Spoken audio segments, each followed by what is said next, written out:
लड़ाई के सुसुकी रोवे मेहंदी कलाई के। और का कह दिया कि रंगवा भी भूल गइल, रंगवा भी भूल गइल अपना ललाई के। एक एक लाइन जौन बढ़िया हमके दिल के जौन छुए लगे सुनाओ तनी। और आगे एक लाइन का कह तरी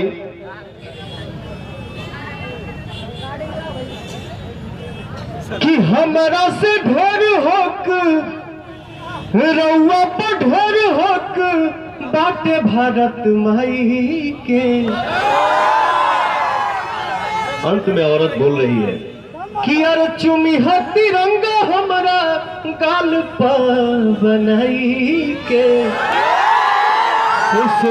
सुसुकी रोवे मेहंदी कलाई के। लहू कहता सुनर समय आए भैया अब जब तो अनुध बधैया हो सपाई।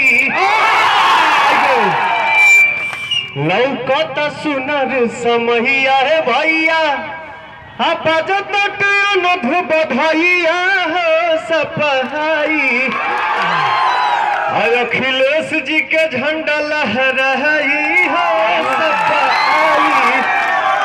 अखिलेश जी के झंडा लहराई हो सपाई।